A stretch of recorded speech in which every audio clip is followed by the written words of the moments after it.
비연설에서 24번의 성장을 말씀을 하셨는데 노동시간 단축도 같이 얘기하셨단 말입니다.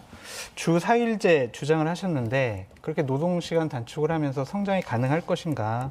또 모두가 잘 사는 잘사니즘 이거에 대해서 강조를 하셨는데 자본주의 시장 경제 체제에서 모두가 잘 산다라는 것이 과연 가능한 것이냐, 환타지 아니냐, 공산주의 사회의 구호를 갖다 쓰신 거 아니냐 이런 비판을 받을 수 있는데 어떻게 생각하세요? 박정희 대통령 시대에 잘 살아보세 새마을운동에서 실제로 모두가 많이 잘 살게 됐어요. 그 평균 수준이 올라간 거죠. 그렇죠. 평균적으로 모두가 잘 사는 세상이라고 하는 게 그럼 한 명의 이외에 예를 들면 자살자도 없이 그렇게 만들자는 그런 이상적인 얘기를 제가 했다고 생각하시는 건 아닐 것 같고. 설명을 해주십시오. 노동시간 단축을 통해 성장이 가능하냐. 이제는 노동량으로 승부하는 시대는 갔죠. 과학기술의 시대잖아요. 노동 생산성을 올려야 돼요. 근데 우리는 노동량으로 승부하려고 하는 게 여전히 남아 있습니다. 그래가지고는 선진국 될 수 없어요. 뭐 선진국 근처 턱에 갈 수는 있을지 몰라도 다른 사람들은 그 휴가지에서 원거리 근무하면서 재택 근무하면서 자유로운 창의적 사고를 가지고 경쟁을 하는데 우리는 막 밤새 일해보자, 주말에도 출근하자 이래가지고 어떻게 경쟁을 합니까? 이제 그 시대가 바뀌었죠.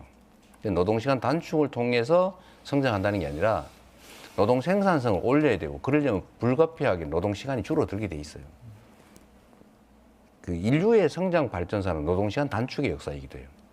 노동 생산성 개선의 다른 이면이기도 하죠.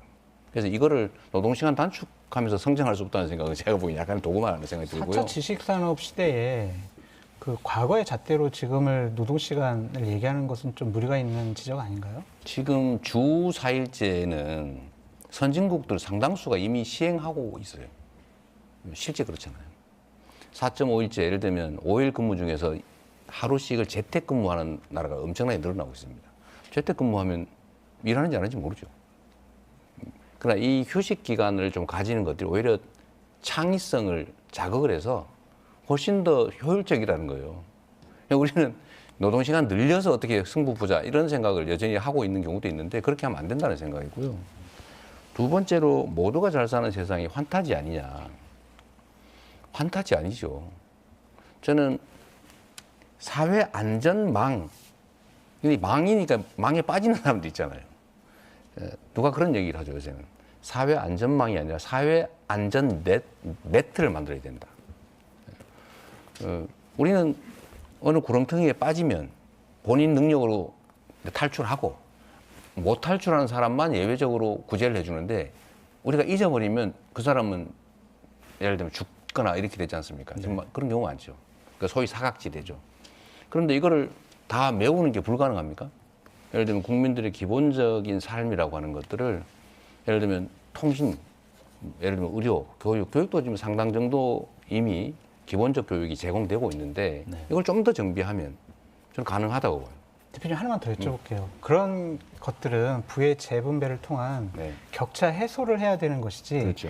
모두가 다 잘 산다라는 그런 구호는 자칫 오해를 불러일으킬 수 있지 않을까. 부의 평등화를 추구하시는 것이 아닌가. 좀 자본주의 경제, 시장 경제 체제 하에 능력과 재산, 소득의 차이를 인정하지 않으시는 거 아닌가. 그런 좀 오해가 있습니다. 누군가를 대신해서 물어보시는 거죠? 그렇게 생각하시는 건 아니고. 제가 그래서 이런 지적이 있을 경우를 대비해서 이렇게 표현해요. 저는 격차 해소, 불평등 해소 이런 단어 쓰지 않습니다. 불가능해요. 어떻게 해소합니까? 완화, 축소 이런 표현을 쓰죠. 한번 찾아보세요. 저는 해소 이런 얘기 잘 쓰지 않습니다. 기존에 있던 것들을 빼앗아서 나눌 수 없어요. 그거 불가능하죠. 그거는 혁명을 해서 그야말로 공산주의 국가나 돼야 할 수 있는데 그거 어떻게 가능하겠습니까? 친위 군사 쿠데타도 안 되는 세상에. 그런데 저는 그래서 지금이 기회라고 생각해요. 지금 성장이 이제 거의 1%대. 아마 이 상태로 가만 놔두고 아마 이 정권이 계속 집권했으면 내후년쯤에는 마이너스 됐을 겁니다. 계속 떨어지니까요. 근데 지금 무지하게 어려운 상황이긴 한데 새로운 성장 동력을 반드시 만들어내야 돼요. 근데 그거는 기존의 산업을 뭐 적당히 변형해가 지원해서 할 수 있는 일이 아닙니다. 새로운 생산성 높은 영역을 발굴해내야죠. 근데 그래서 제가 그때 몇 가지 얘기를 쭉 한 건데 새로운 영역을 만들어내서 그 영역에서는 최소한 지금부터는 기회도 공정하게 성과의 배분도 최대한 공정하게 하자. 그것도 완전히 평등하게 할 수는 없죠. 그걸 통해서 기존에 있던 이 엄청난 격차를 조금씩 줄여가자. 조금씩.